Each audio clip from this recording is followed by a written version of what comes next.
तो हमने ऐसा भाव प्रकट किया था कि जब ठाकुर जी को किसी को अपना सामीप्य देना हो, पहली बार आकर्षित करना हो, तो ठाकुर जी वंशी बजाते हैं।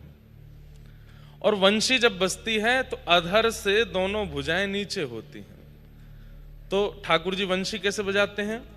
अपना मुखमंडल दाहिनी ओर झुका करके, और इस प्रकार जो बजावे वो वंशी है। तो जहां कहीं भी आपको स्वरूप दिखता है, अधिकतर ऐसे ही दिखते हैं। ठाकुर जी का मुखमंडल जो है वो दाहिनी ओर झुका हुआ है और ठाकुर जी नीचे भुजा करके वंशी बजा रहे हैं।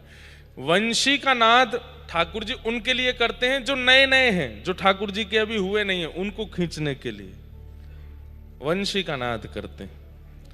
लेकिन बिल्कुल अधर के बगल में दोनों भुजाएं होती हैं, और तब जो वेणुनाद होता है जिसमें मुख भी सीधा होता है, अधर के बिल्कुल बगल में वंशी होती है। कल यहां पीछे खेल हमने बनाया तो कौन से बने थे? ठाकुर जी तो सीधे थे लेकिन वंशी बजा रहे हैं, दोनों जो वेणु हैं वो नीचे हैं, ये वंशी है। लेकिन बिल्कुल अधर के बगल में हो, अगर आप देखेंगे तो हमारे वृंदावन के जो राधा वल्लभ जी, बिहारी जी, ये दोनों वंशी मुरली बजा रहे हैं। इनकी इधर है। राधा रमन जी का एक भुजा थोड़ी सी नीचे है, उनका भाव आता है कि वे वंशी बजा रहे हैं। लेकिन मुखमंडल झुक जाए बाम अंग की ओर, बाम मतलब किशोरी जी की ओर ऐसे, और दोनों भुजाएं ऊपर की ओर हो जाएं और वंशीनाद हो, उसे कहते हैं वेणु रहो।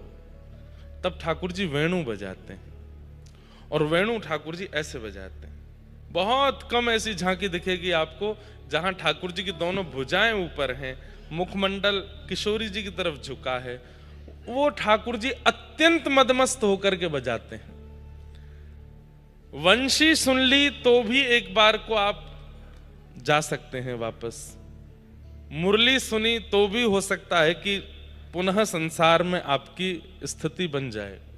लेकिन यदि आपने वेणु का श्रवण कर लिया तो फिर आप पुनः संसार में किसी को हो नहीं पाओगे। वेणु गोपाल, मुरली मनोहर, वेणु गोपाल और वंशी बिहारी, ये तीन स्वरूप हैं। तो अभी हम लोग जो श्रवण करते हैं वो वंशी ही है। अभी मुरली भी नहीं बजी है, वेणु भी नहीं बजी है।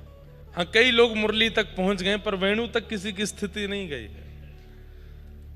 तो ये तीन स्वरूप हैं ठाकुर जी के, क्योंकि वेणु अधिकतर ठाकुर जी किशोरी जी के भाव से ही बजाते हैं, उन्हीं के भाव से ही बजाते हैं।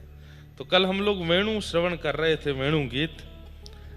गोपियां अपने घरों में बैठ कर के ठाकुर जी की मधुर झांकी का दर्शन करती हैं और ठाकुर जी के आसपास हो रही गतिविधियों का अनुभव करती हैं, और उन्हीं गतिविधियों को यहां पर श्री शुकाचार्य जी वेणु गीत के माध्यम से श्रवण करा रहे हैं।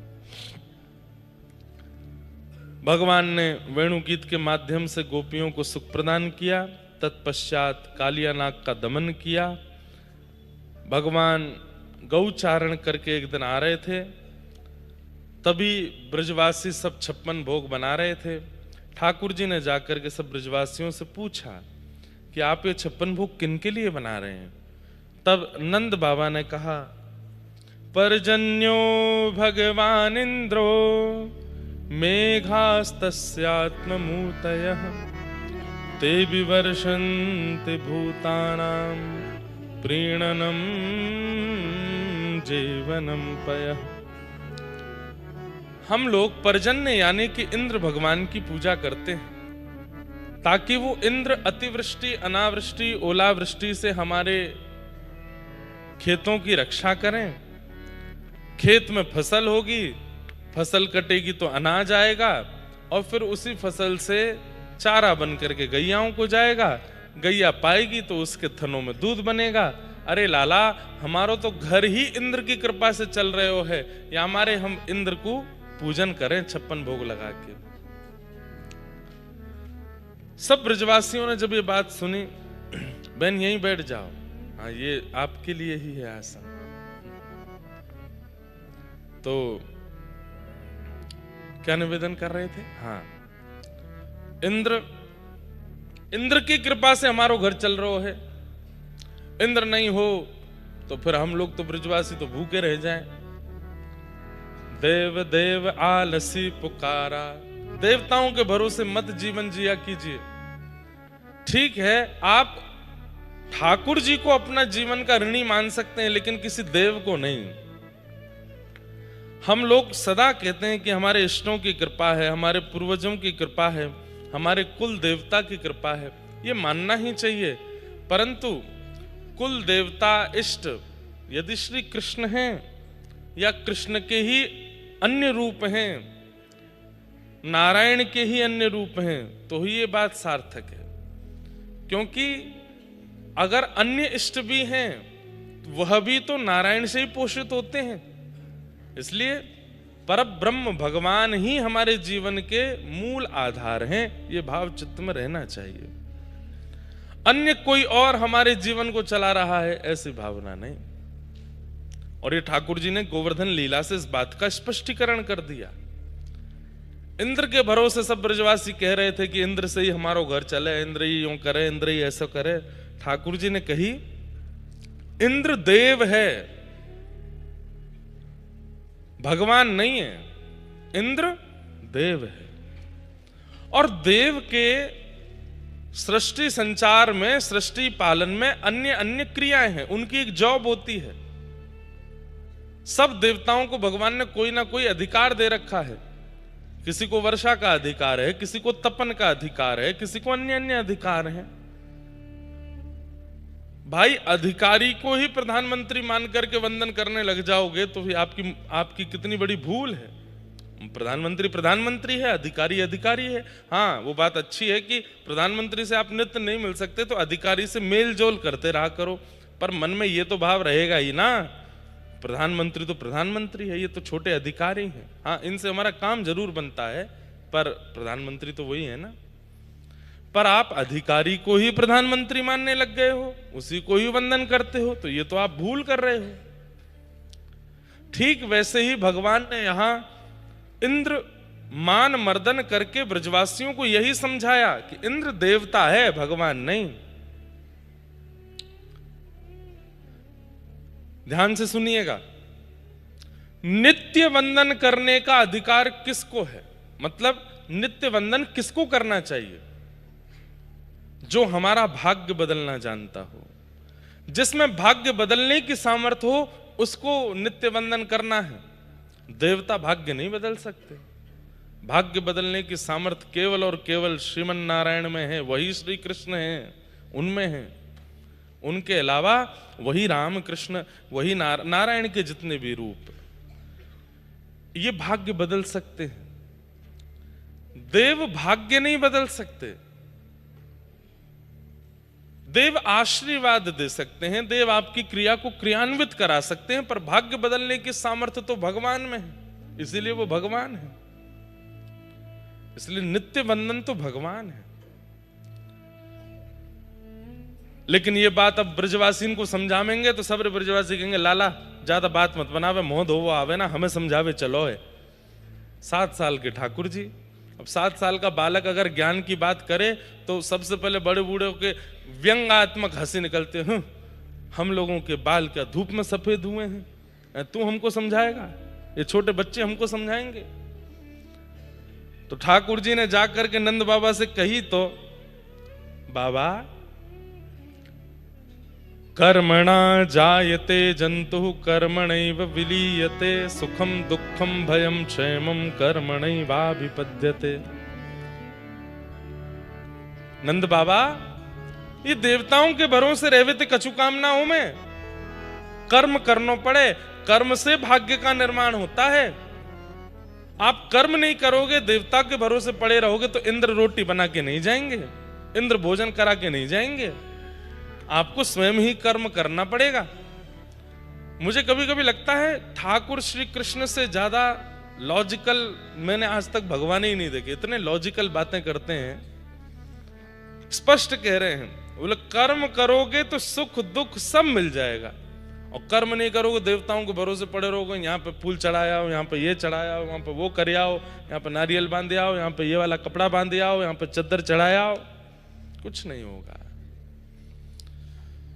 करी गोपाल की सब हो, वही होगा जो ठाकुर जी ने सोच रखा होगा।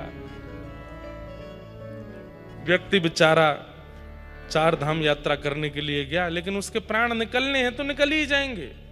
अब कोई यूं दोष दे दे, बताओ धाम यात्रा करने गए, हमारे संबंधी के प्राण चले गए, भगवान ने उसके प्राण ले लिए। नहीं, उसके प्राण निकलने तय थे। ठाकुर जी को बहुत मनाओगे तो आपके जीवन में कोई संकट नहीं आएगा, विपत्ति नहीं आएगी, आपके जीवन में बहुत स्मूथनेस आ जाएगी, ऐसा बिल्कुल नहीं है। लाइफ रोलर कोस्टर है, और ये सबकी लाइफ ऐसी होती है। कोई एक व्यक्ति नहीं है ऐसा जिसके जीवन में अत्यंत सुख हो, कोई नहीं है दुनिया में। सब यही, बस यही चल रहा है सबका। किसी किसी का ऐसे ऐसे भी घूम जाता है, उल्टा पुल्टा हो जाता है। किसी की चीखें ज्यादा सुनाई देती हैं, कोई आंख बंद कर लेता है। पर सबकी लाइफ रोलर कोस्टर है। रोलर कोस्टर जानते हैं? हम तो विदेश में बैठे थे एक बार नहीं बैठा तो बहुत बार, ऊधमी तो हम हैं ही। पहले पिताजी के संग जाते थे कथाओं में विदेश, हम कथा तो करते नहीं थे तो क्या करें, वहां यही ढूंढते थे कि कहाँ ऊधम होगा। तो एक बार हम पिताजी को भी ले गए। कनाडा में एक जगह है वंडरलैंड, तो हम गए, पिताजी चलो 2 दिन खाली हैं, अगली कथा बाद में है। प्रयास तो हमने बहुत किया कि हम अपने जैसा ऊधम उनको भी सिखाएं, लेकिन उनके गुरुदेव की उन पे बड़ी कृपा है, तो हम ले गए। अब जैसे ही पार्किंग लॉट में खड़े हुए तो चीखों की आवाज आई। तो कई रोलर कोस्टर होते हैं, वो होता है उसका दायरा, उससे बाहर तक जाते हैं। तो वो हमारी गाड़ी के ऊपर से ही जा रहा था ऐसे घूम के। तो जैसे ही पिताजी निकले तो ऊपर से वो ऐसे लोग गए चीखते हुए, पता हुआ राम राम राम, ये क्या था? मैंने पिताजी इसमें ही तो बैठना है, सुन वापस बैठ भीतर, अभी चलो यहां से, बिल्कुल नहीं जाना है। माताजी को फोन करके खूब डांट पड़वाई मुझे, बोले कहाँ लेके गया था मुझको, देखो लाला अभी नट बोल्ट ढीले है जाए, ये सब गिर जाए नीचे तो। मैंने कहा पिताजी ऐसे तो हवाई जहाज में अगर कुछ हो गया, वो गिर गया तो सफर करना बंद कर दें। तो बोले वो तो देखो एक साधन है यहां से वहां जाने का, इसका क्या है? मैंने कहा ये भी साधन है कष्ट से सुख में जाने का। तो कहने की बात, अभी रंग जी का ब्रह्मोत्सव शुरू होगा, वहां मेला लगता। पहले बचपन में बहुत जाते थे रंग जी के मेला में, खूब झूला झूलते थे। हमारे भारत के 2-3 ही प्रसिद्ध झूला हैं, एक तो वो है गोल गोल घूमता है, एक वो है वो ऐसे जाता है। ये 2 ही झूले प्रसिद्ध हैं भारत में। एक कुछ साल पहले वो आ गया था, उसमें वो डिस्को डांस जैसा होता है, आगे पीछे फेंकता है। पर भारत के झूलों पे भरोसा कम है, कहीं नट निकल गया तो हम सबका जीवन झूला ही है, सबका जीवन झूला है। जैसे झूला धीमे धीमे शुरू होता है तो अच्छा लगता है, लेकिन जैसे ही वो गति पकड़ता है और जैसे ही गति उसकी तेज होती है तो बस लगता है कि अब प्राण चले जाएंगे। तब मन बुद्धि चित्त सब केवल राम राम जपता है, सबके जीवन में आता है। और एक बात आपको बहुत लॉजिकल बात बताऊं, हम सबका जीवन 10-10 वर्षों में विभाजित है। 10 years of learning, 10 years of earning. अब ये आपको विचार करना है, आप लगा लीजिए आंकड़ा, नहीं तो आपकी अगर अर्निंग चल रही है, खूब कमाई चल रही, कब अर्निंग का मतलब पैसे की कमाई नहीं होता, अर्निंग का मतलब प्रेम भी मिल रहा है, संपत्ति भी मिल रही है, जो चाह रहे हैं वो मिल रहा है, पढ़ाई भी हो रही है, मित्रगण भी मिल रहे हैं, धन भी आ रहा है, तो फिर अनुमान लगाओ कब से चल रहा है ये सब? तब से चल रहा है। तो बस फिर आगे इतने साल और है, 10 साल बाद फिर वही चीज क्या होगी? अब लर्निंग होगी, अब आप सीखोगे। 10 साल आपके सीखने के होते, और वो 10 साल अर्निंग वाले ज्यादा अच्छे नहीं होते, 10 साल लर्निंग वाले अच्छे होते हैं, उसमें दुविधाएं बहुत होती हैं, पर उन्हीं 10 सालों में सीखी हुई चीज से आप 10 साल कमाई करते हो। तो 10-10 साल में हमारा जीवन विभाजित होता है, और ये सबके साथ है, मेरे साथ भी है, आपके साथ भी, यहां बेटा हर व्यक्ति के साथ है। हमने 2015 में कथा प्रारंभ की, पर हमारी कथा सुनना शुरू लोगों ने 2024-25 में किया। उससे पहले लोग नहीं सुनते थे, जबकि ऐसी ही कथा, यही भाव अब सुनने लगे। तो मैंने भी उस चीज को एनालाइज किया, और ये ठाकुर जी ने सबके साथ किया है। लेकिन एक जगह आकर के ये फिलॉसफी भी शून्य हो जाती है। कहां? जब किसी व्यक्ति के जीवन में केवल और केवल तन राधा रमण, मन राधा रमण, जीवन राधा रमण, सर्वस्व राधा रमण, जब कृष्ण तन कृष्ण मन कृष्ण ही हमारो धन, आठों याम ऊधों हमें कृष्ण ही सो काम है, जिसका सर्वस्व श्री कृष्ण हो जाते हैं, उसके जीवन में ये 10-10 वर्ष वाली लर्निंग अर्निंग से सब तो हो जाती है शून्य। फिर तो वहां लर्निंग अर्निंग नहीं चलती, वहां केवल फिर डिवोशन ही है। 10 साल डिवोशन, नेक्स्ट ईयर 10 साल और अच्छा डिवोशन, उसके 10 साल और ज्यादा बढ़िया डिवोशन, वहां तो केवल और केवल फिर भक्ति ही रहती है, वहां लर्निंग अर्निंग वाला सिस्टम नहीं रहता। दीन कहे धनवान सुखी, धनवान कहे सुख राजा को भारी, राजा कहे महाराजा सुखी, महाराजा कहे सुख इंद्र को भारी, इंद्र कहे चतुरानन को सुख, ब्रह्म कहे सुख विष्णु को भारी, तुलसीदास विचार कहे हरि भजन बिना सब जीव दुखारी। कोई तन दुखी कोई मन दुखी, कोई धन बिन रहत उदास, थोड़े थोड़े सब दुखी, सुखी कृष्ण के दास, सुखी राम के दास। सबसे ज्यादा सुखी कौन है?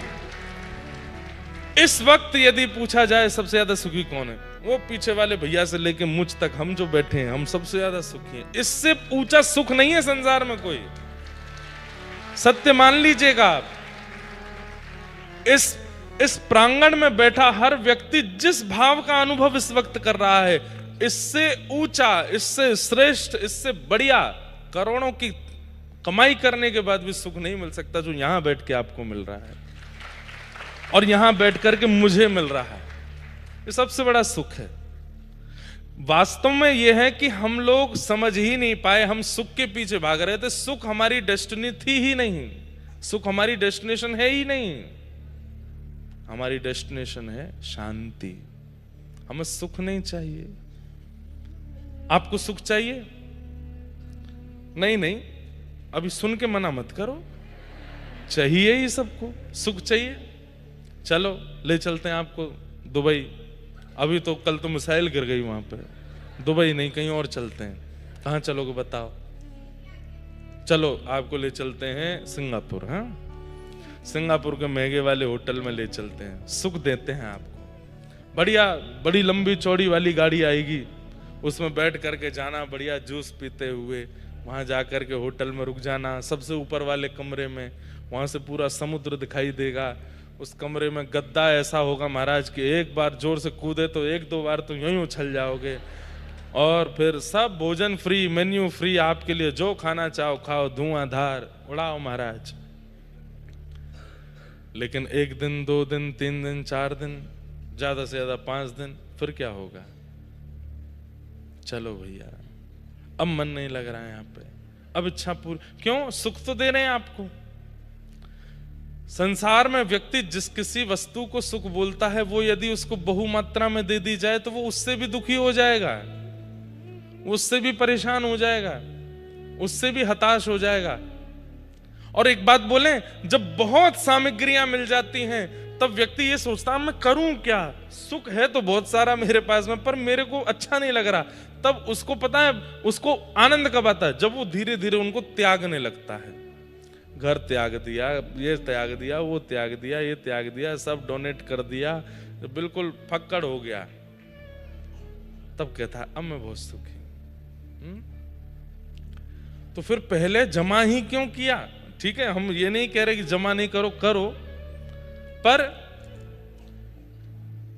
बात मन में ये बात लिख लीजिए कि जो सुख यहां है वो कहीं नहीं मिलेगा। जो सुख सत्संग में है, जो सुख कथा में है, जो सुख ठाकुर जी के दर्शन में है, लीला में है, वो सुख कहीं नहीं मिलेगा।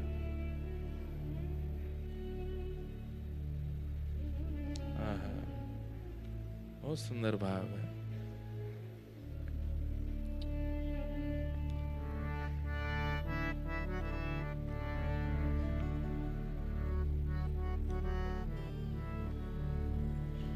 जो करते रहोगे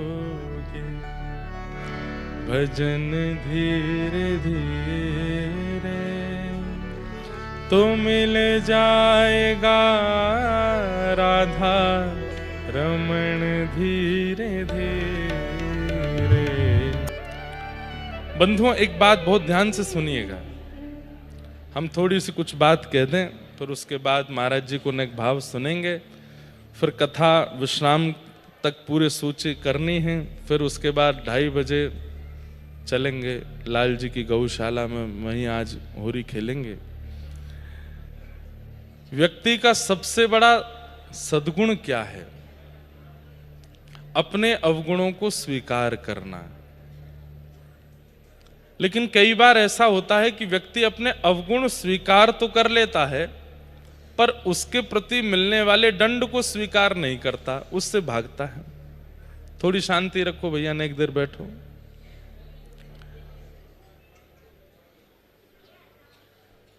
बिल्कुल शांति का परिचय दो। द्वार पे जो लोग खड़े हैं बिल्कुल शांत हो जाइए। अपने अवगुणों को स्वीकार करना ये व्यक्ति का सबसे बड़ा सद्गुण है। ऐसे कौन शांत करे भैया? हैं? खुद हल्ला करके शांत करा रहे हो, बैठ जाओ। वाह, हाँ ठीक है, ठीक, बैठ जाओ। तो अपने अवगुणों को स्वीकार करना ये सबसे बड़ा सद्गुण है, और ये अपने अवगुणों को स्वीकार न करना ये सबसे बड़ा दुर्गुण है। परंतु अवगुणों को स्वीकार करते हुए उसके प्रति मिलने वाले दंड को भी स्वीकार करे कि जो भी मुझे मिलना हो इसके बदले मुझे स्वीकार है। ब्रह्मा जी के और इंद्र के भाव में एक बात कही जाती है कि ब्रह्मा जी ने जो किया उससे ठाकुर जी नाराज हुए, कल हम लोग सुन रहे थे। लेकिन ब्रह्मा जी गलती तो स्वीकार कर रहे हैं पर दंड मांगा नहीं एक बार भी।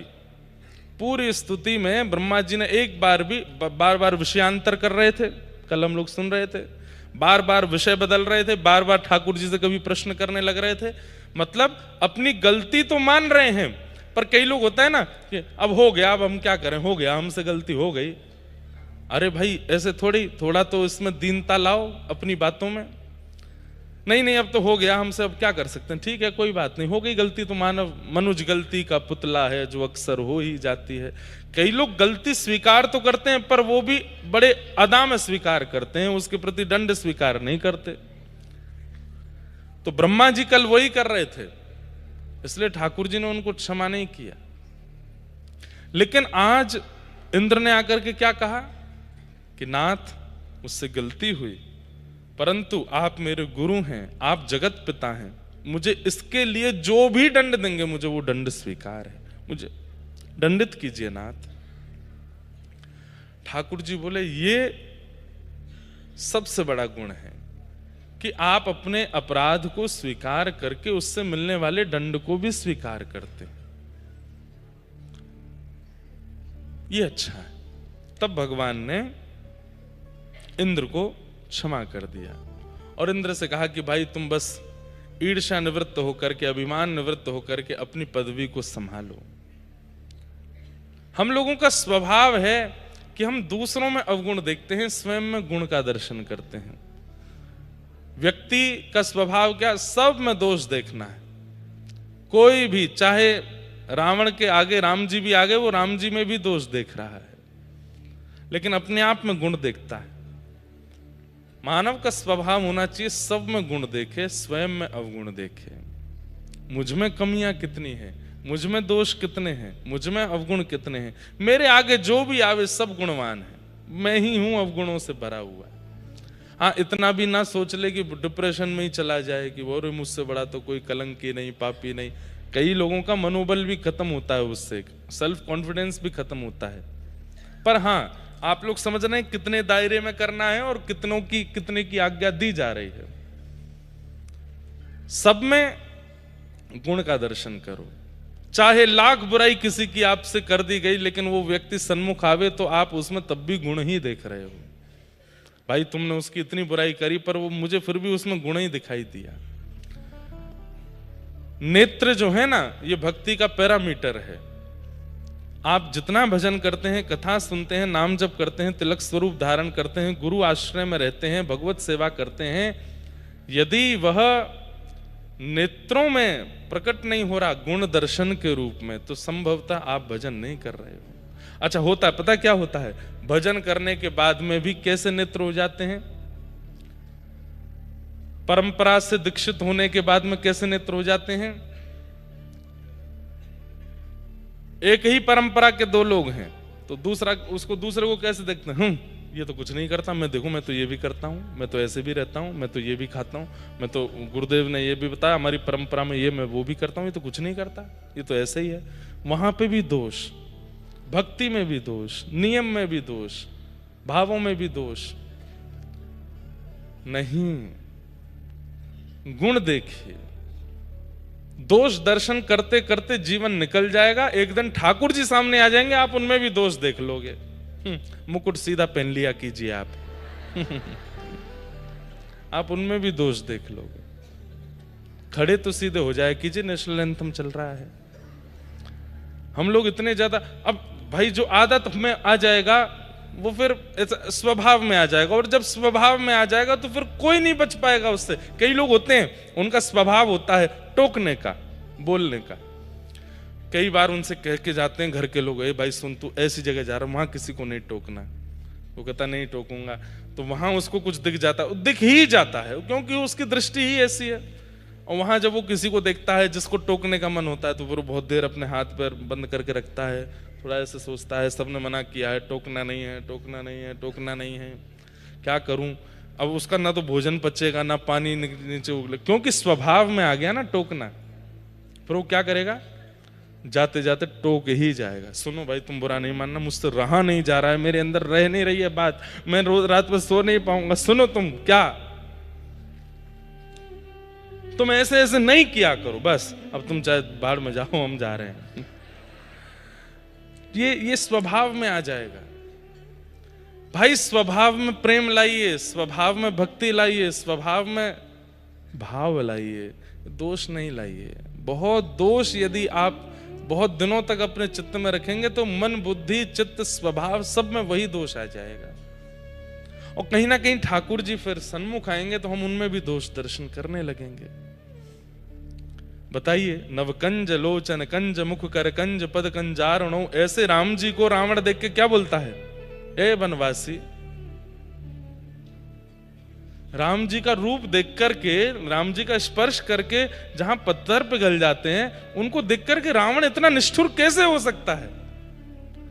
सिया जी, जिन सिया जी के ऐसे ऐसे सुंदर चरित्र और ऐसे ऐसे भाव प्रकट किए जाते हैं कि जब सीता जी प्रथम बार विवाह करके अयोध्या आई तो कहते हैं कि माताओं ने कमल के पराग बिछाए हैं उनके स्वागत में। एक कमल में से एक चुटकी पराग भी नहीं निकलेगा, इतना सा पराग निकलता है। तो सोचिए कितने कमल इकट्ठे करके उनके परागों से परत बिछाई कि सीता जी उस पर चल करके गृह प्रवेश करेंगी पहली बार। तीनों माताएं बड़े प्रेम भरे नेत्रों से देख रही हैं सीता जी को, अत्यंत करुण नेत्रों में छोटे छोटे अश्रुबिंद। अच्छा, ये अयोध्या नगरी सामान्य नहीं है, तीनों माताएं सामान्य नहीं है। देवताओं में भी गंधर्व जन्य जो गंधर्वा हैं वो भी कौशल्या मैया आदि सबको प्रणाम करती हैं।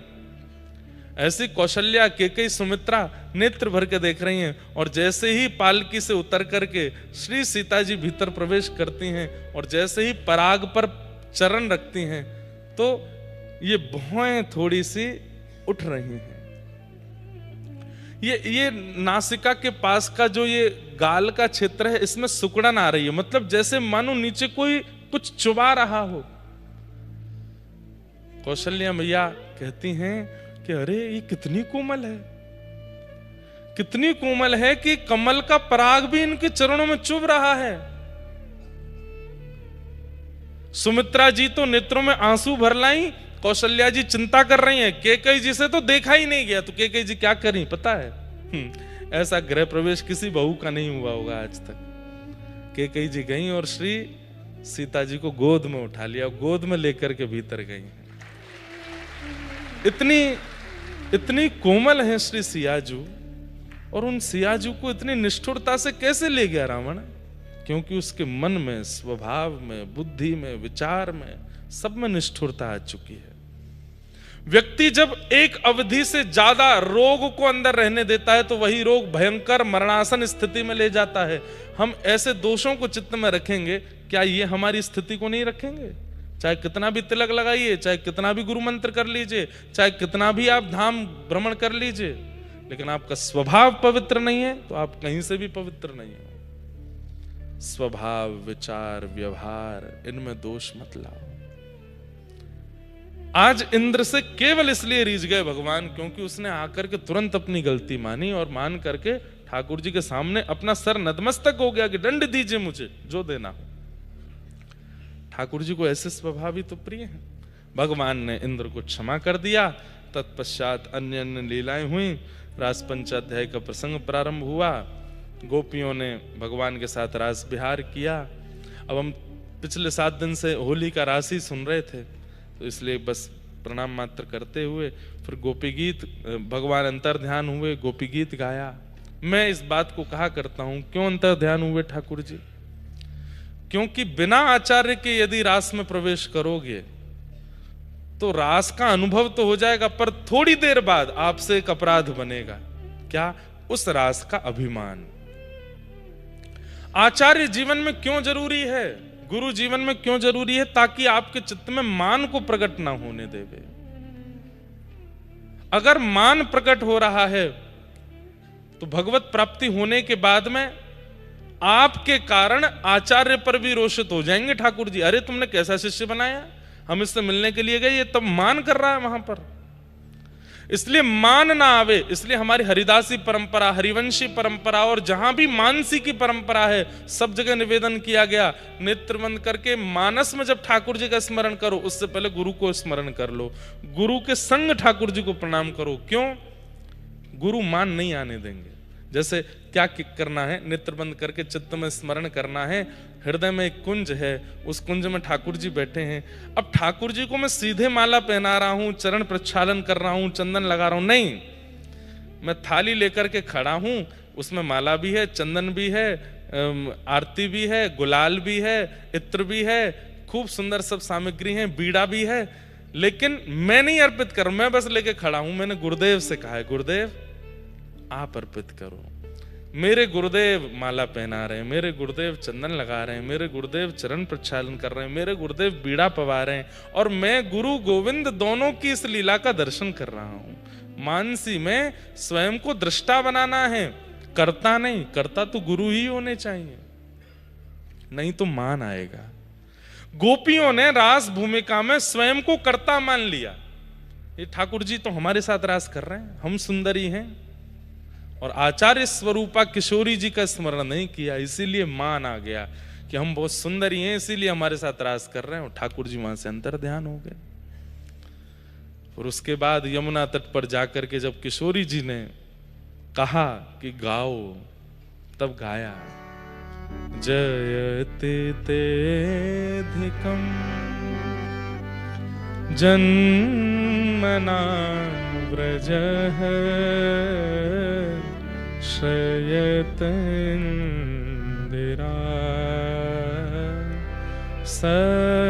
सस्वदत्र हि दयित दृश्यता दीक्षुतावक स्त्वयि धृता सब स्वाम विचिन्वते। प्रत्येक श्लोक के बाद ये युगल युगल श्लोक चलते हैं गोपी गीत में भी। एक श्लोक में गोपियां कुछ तीखा बोलती हैं, दूसरे श्लोक में फिर ठाकुर जी को मनाती हैं। जैसे पहले श्लोक में कह रही हैं, ते जन्मना व्रजम अधिकम जयते। लाला, तुम ऐसा सोचते हो कि तुम्हारे जन्म से व्रज की महिमा बढ़ी, तो फिर झूठे हो, गलत सोच रहे हो। तुम्हारे जन्म से व्रज की महिमा नहीं बढ़ी लाला, बल्कि तुम ब्रज में जन्मे तो तुम्हारी महिमा बढ़ गई है। तो इतनो इतराओ मत अंतर ध्यान है करके। हम ब्रजवासी अगर नहीं होते, हम वृंदावन वासी, और ये 84 कोस में तुम्हारो जन्म नाय भय होता ना लाला, तो इतनी पूछ नाय बनती तुम्हारी जितनी पूछ आजकल हो रही है। व्रज में जन्मे हो, व्रजवासी प्रेमियों के बीच में जन्मे हो, इसलिए आपकी इतनी महिमा है नाथ। इसलिए हम ब्रजवासियों को छोड़कर के अंतर ध्यान मत होइए। हम तो आपकी बिना शुल्क की दासी हैं। अरे हम सब जानती हैं आप नंद नंदन नहीं हो, आप यशोदा नंदन नहीं हो। तो अंतर ध्यान हुए ठाकुर जी घबरा गए। इन गोपियों को कैसे पता कि मैं नंद जी का लाला नहीं हूं, मैं यशोदा का लाला नहीं हूं? कहीं इनको ये तो नहीं पता चल गया कि मैं देवकी का पुत्र हूं? गोपियां कह रही हैं, न खलु गोपिका नंदनो भवान। आप नंद जी के लाला नहीं हो, यशोदा के लाला नहीं हो। तो ठाकुर जी घबराए, लेकिन तभी गोपियां कहती, हम जानती हैं आप कौन हो। बोले कौन है? अखिल देह नाम अंतरात्म दृक्। समस्त देहधारियों के चित्त में विराजमान रहने वाली जो परमात्मा तत्व है वो आप ही हो, हम जानती हैं। ठाकुर जी की सांस में सांस आई, कहीं नहीं ये तो ना पता चल गई कि मैं देवकी नंदन हूं। आप तो विराज ही रहे महाराज जी यहां पे।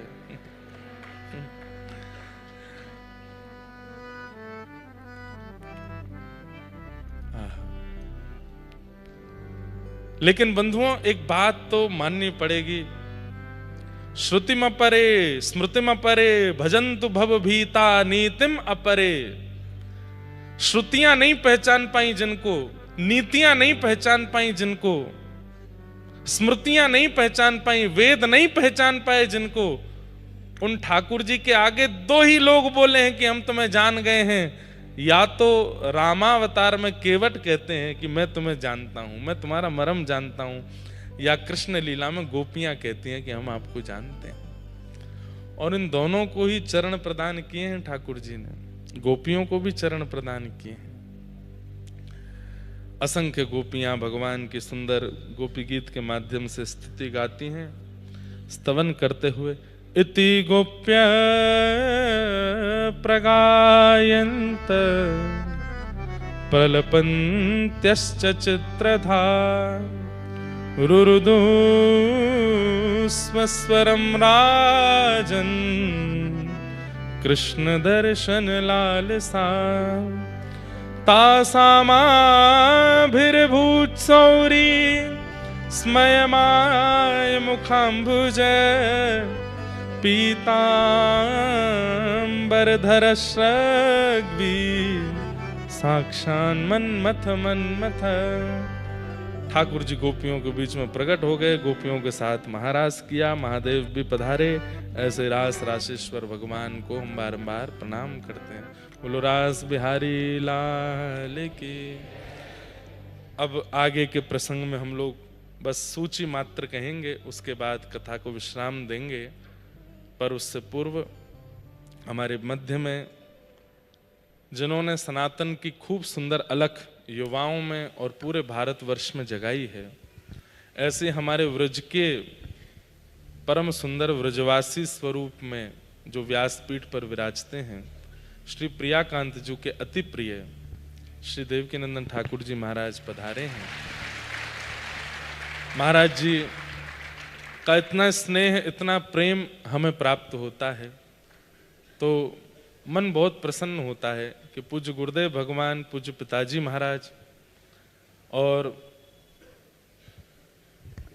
हम एक बात अभी कलकत्ता में मिले थे महाराज जी से, तो मन में एक बात आई थी मंच पर जब आपके यहाँ गए, कि हमारे पिता भी ठाकुर जी, हमारे भैया भी ठाकुर जी, और हमारा जीवन भी ठाकुर जी।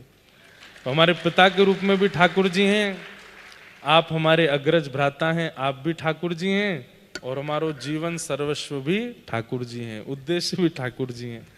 तो ये कृपा ठाकुर जी की है कि ऐसे मेंटोर आपको मिलते हैं, ऐसे समाज के कई विषय और समाज की कई स्थितियां और संसार के सनातन धर्म के प्रति जागरूक करने वाले ऐसे भ्राता आपको प्राप्त होते हैं। बहुत बड़ी कृपा है। श्री प्रियाकांत जी प्रभु से ऐसी प्रार्थना कि हमारे महाराज जी को काऊ की नजर नहीं लगे, ये ऐसे ही दोनों आप मुँह को कह दियो, मैं आपको कह दूं, होली में तो परस्पर रंग लगाए हो जाए ना, तो मैं नजर अनजर को रंग आपको लगा रहा हूं, आप भी मुंह को लगाए दियो, यही भाव है। तो महाराज जी पधारे हैं। अभी कुछ समय बाद सुंदर एक आयोजन भी महाराज जी के द्वारा हो रहा है। इंदौर में ही रहेगा ना महाराज जी, पूरा इंदौर में क्रम है जिसमें क्रिकेट के माध्यम से सनातन के प्रति जागरूक कर रहे हैं सब युवाओं को। उसमें हम भी महाराज जी के साथ में वहाँ उपस्थित रहेंगे इंदौर में, जहाँ पर अब ये तरीका तो अपनाना पड़ेगा। जैसे जैसे कलिकाल आगे बढ़ रहा है तो हमें युवाओं के तरीके से युवाओं को सनातन में लाना पड़ेगा। बालक यदि सीधा सीधा औषधि नहीं पाता है, दवाई नहीं लेता, तो फिर माँ टॉफी का प्रलोभन देती है, चल दवाई खा ले, टॉफी दूंगी तो वो दवाई तो नहीं खाना चाहता पर टॉफी के लोभ में खा लेता है। आजकल के हमारे युवाओं की गलती नहीं है, बहुत युवा आते हैं कथा में, इनके पूर्वज माता पिता और उनकी थोड़ी सी कहीं चूक रह गई जिसके कारण हमारे युवा थोड़े से भटक रहे हैं, पर वो भटके हुए नहीं है, उनको रास्ता दिखाने वाला नहीं मिल रहा है। अगर कोई दिखाने वाला मिलता है तो जैसी निष्ठा से आज का युवा भक्ति करता है ऐसी निष्ठा से कोई नहीं कर पाते हैं, बहुत अच्छे से करते हैं। संत सेवा करा लो, हम तो अनुभवी हैं ना, हमारे सबरे युवा भाई बहन हैं। आप कभी लाल जी का उत्सव अभी बरसाना में हुआ, पूरी व्यवस्था छोटे छोटे बच्चों ने 15 वर्ष से लेकर के 25 साल तक के बच्चों ने उस पूरी सेवा को संभाला। आज भी पूरी सेवा को यही बच्चे संभालते हैं। आज भी वहाँ गौशाला में पूरी योजना बन रही, सारे बालक वहाँ पहुँच गए, वहाँ जाकर, और इन कईयों के मैं नाम नहीं जानता, कईयों के परिवार नहीं जानता, कुछ नहीं, बस वो सब जुड़े हैं भक्ति पथ से, करते हैं सेवा। तो युवाओं को अनुभव तो करके देख लिया कि इनको सिखाने वाला बताने वाला मिल जाए तो इन जैसा करने वाला नहीं। आज पूरे विश्व में सबसे अधिक युवाओं की संख्या भारत के पास है, लेकिन यही प्रत्येक युवा, आज के शतक पूर्व एक युवा हुआ था भारत में, वैसा युवा अगर हर युवा बन जाए, जैसे स्वामी विवेकानंद, ऐसे अनेक स्वामी विवेकानंद यदि निर्माण हो जाएं तो भारत विश्व गुरु है ही, लेकिन अन्य क्षेत्रों में भी, अन्य भावों में भी भारत अतिश्रेष्ठ होगा। और उस क्रिया को करवाने में महाराज जी का बहुत बड़ा योगदान है। इसलिए महाराज जी को व्यासपीठ से बहुत बहुत धन्यवाद कहते हैं कि आप जो कर रहे हैं वो अति सराहनीय कार्य है। बस यही प्रार्थना कि आप ऐसे ही हमसे भी करवाते रहें, नेक नेक आहुति आप भी करते रहें। महाराज जी के भाव हम लोग श्रवण कर लें, उसके बाद फिर कथा को विश्रांति में ले लो। दोनों ठाकुर जी है गए।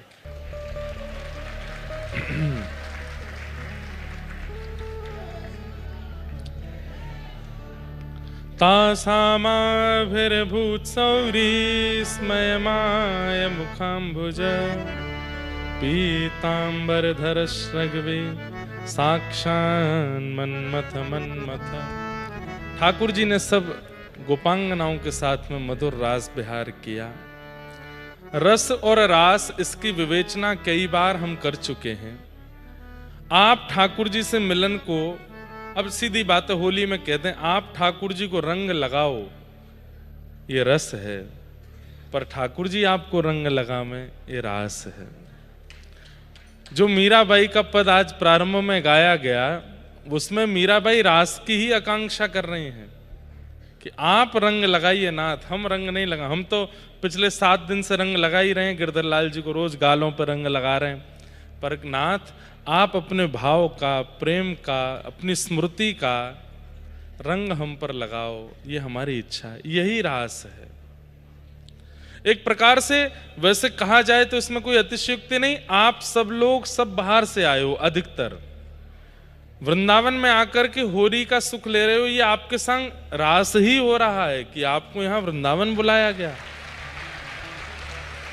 जरूरी नहीं है कि हर वर्ष ही आप लोग होली पे वृंदावन रहे हो, पर इस वर्ष आप वृंदावन में होली का अनुभव कर रहे हो, ये एक प्रकार से रास ही है।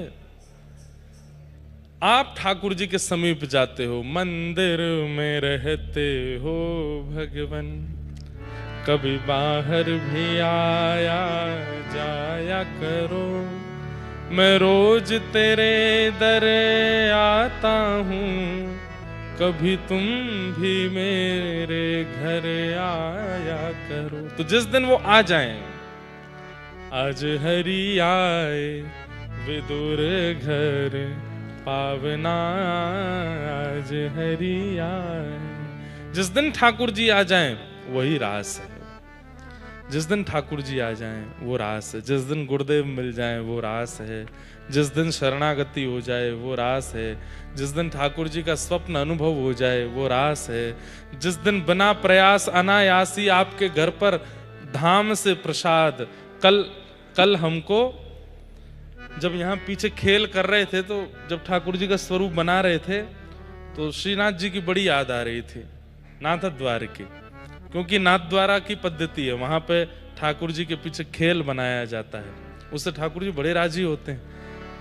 तो कल जब खेल कर रहे थे तो श्रीनाथ जी की बहुत याद आ रही थी, और मन में हो रहा था कि एक बार की होली तो नाथ द्वार में भी करनी है, पर हम घोषणा कर चुके हैं कि अगली होली पे तो हम 84 कोस यात्रा करेंगे, और 84 कोस यात्रा रहेगी। पूज्य गुरुदेव भगवान से भी प्रार्थना करेंगे। हमारा मन तो ऐसा है, क्योंकि पैदल यात्रा करेंगे तो कम से कम 25-30 दिन तो लगेंगे, 25 दिन तो मिनिमम है लगेंगे। तो हमारा ऐसा मन है कि पूज्य गुरुदेव भगवान का रात्रि काल में वहां पर उद्धव गोपी संवाद पर प्रवचन हुआ करे। जितने दिन अब हमको भी समय लेना पड़ेगा, जहां पे भी आपकी कथा होगी 7 दिन हम उसमें से ले लेंगे, और केवल उद्धव गोपी संवाद। श्री उद्धव जी महाराज जब वृंदावन आते हैं तो रात्रि का समय होगा, थोड़ी थोड़ी ठंड होगी, कंबलों में बैठेंगे सबरे, बिल्कुल शांति प्रसाद पाकर के व्रज के वनों में, और वहां बैठ कर के कृष्ण विरह में 2 अश्रु बहाया करेंगे। जब श्री उद्धव जी महाराज को गोपियां भाव बताएंगी, और कथा कीर्तन पिताजी गाया करेंगे कथा, और फिर उस कथा के अनुकूल जो पद होगा मीराबाई का, कृष्णदास, सूरदास आदि का, वो हम गा दिया करेंगे साथ में। तो ऐसे एक मिलित कथा जैसी हो, और दोनों पिता पुत्र एक ही व्यास मंच पे बैठ करके, व्यास मंच तो नहीं होगा, ऐसी सामान्य, मतलब बहुत अकिंचन यात्रा करनी है हमको, और वो हो कितना आनंद आवे, सुख मिलेगा। अगली होली तो ऐसे करनी है, एकादशी के दिन विश्राम हो यात्रा, और फिर होली उत्सव हम लोग ऐसे ही करेंगे। और लेकिन उसके अगली बार यानी कि 2028, वैसे तो समय दे चुके हैं किसी को, लेकिन प्रार्थना करेंगे 2028 में होली महोत्सव नाथ द्वार में हो, श्रीनाथ जी के चरणों में हो, और वहां श्री जी बाबा का सुंदर मनोरथ दर्शन रोज किया करेंगे, खेल का दर्शन वहां हो। तो कल जब मैं खेल कर रहा था पीछे, साथ में कुंवर भैया, हम लोग जब प्रिया प्रियतम का स्वरूप बना रहे थे, तो इतनी याद आई श्रीनाथ जी की। तभी एक वैष्णव, जब मैं यहाँ से जा रहा था तो एक वैष्णव आए, बोले महाराज जी आपके लिए कुछ लाए, एक भेंट। मैंने कहा दो। तो बोले श्रीनाथ जी और नवनीत प्रिया जी के गालों का प्रसादी गुलाल है, आपके लिए लाए। जैसे ही दिए मेरा मन इतना प्रसन्न, मैंने कि भैया जो इच्छा थी चित्त में वो पूर्ण हुई। तो ऐसे भाव हैं। मधुर रास बिहार ठाकुर जी ने किया। तत्पश्चात अब मैं केवल सूची मात्र कह दूं एक बार, ताकि कथा को विश्राम क्यों, क्योंकि उत्सवात्मक कथा है, यहाँ तो एक ही विषय चले वही आनंद है, पर विश्राम कर देते हैं। ठाकुर जी ने 5 विहार किए, ये इस पर भी कभी चर्चा करनी है हमको। 5 विहार वृंदावन में, रास बिहार के साथ साथ 5 विहार और हुए, उनका वर्णन है यहाँ पर। ठाकुर जी ने तत्पश्चात युगल गीत का वर्णन आता है, गोपियां भगवान के स्वरूप का वर्णन करती हैं। यहाँ नारद जी ने कंस को जाकर के संकेत किया, कंस ने व्यवस्था करके ठाकुर जी को उग्रसेन अक्रूर जी के द्वारा मथुरा बुलवाया। भगवान ने मल्लों से युद्ध करके कुबल्या पीड़ हाथी का उद्धार करके धनुष भंजन करके कुब्जा पर कृपा करके रंगभूमि में प्रवेश किया। मल्लानां वशनिर्णिनां नरवर स्त्रीणां स्मरो मूर्तिमान गोपानां स्वजनो सतां क्षितिभुजां शास्त्रा सुपित्रो शिशुः मृत्युर्भोजपतिर्विराट विदुषां तत्त्वं परं योगिनां वृष्णीनां परदेवतेत विदितो रंगम गतः शाग्रज। एक बात स्पष्ट होती है, इधर देखिए सब लोग, ठाकुर जी का स्वरूप कैसा है।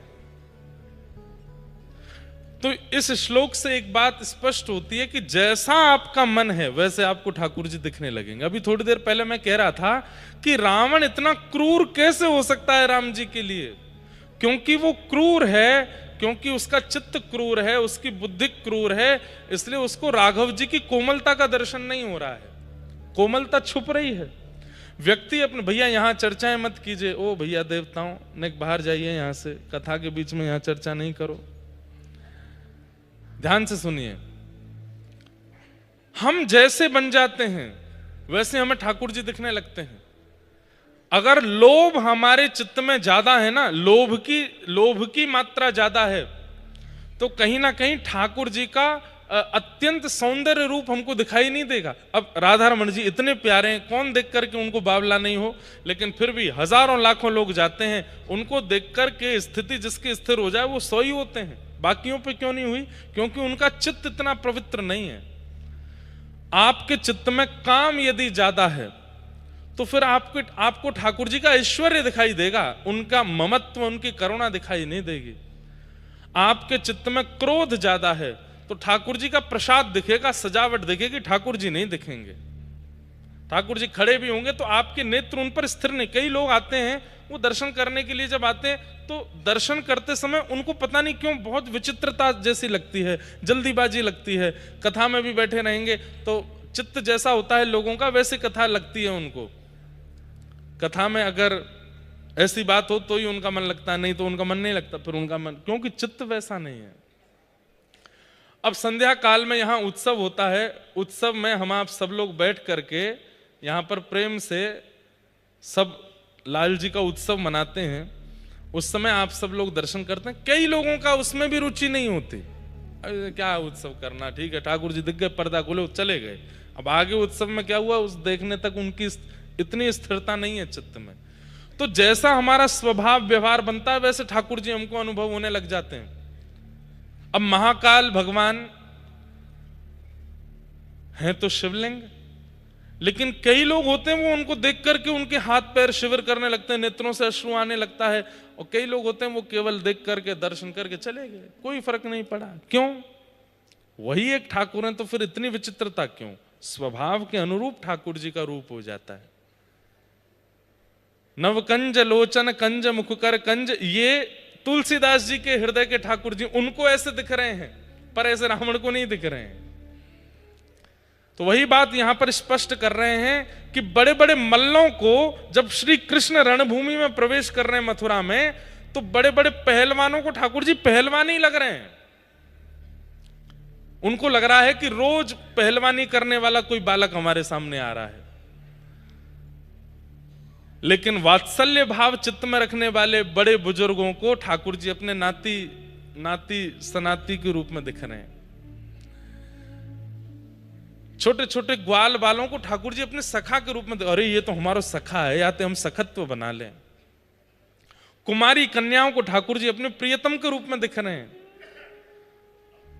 वृष्णियों को, यदुवंशियों को ठाकुर जी अपने यदुवंश के रक्षक के रूप में दिखाई दे रहे हैं। और 50 सिड्डी ऊपर बैठे हुए कंस को इतने कोमल, इतने सुंदर ठाकुर जी साक्षात काल के रूप में दिखाई दे रहे हैं। आ गई मेरी मौत, अब ये मुझे मार देगा, अब मैं नहीं बचूंगा। इसका मतलब क्या है? जाकी रही भावना जैसी, प्रभु मूरत देखी तिन तैसी। जैसी आपकी भावना है, जैसे आप हो, वैसे ठाकुर जी आपको दिखने लगेंगे।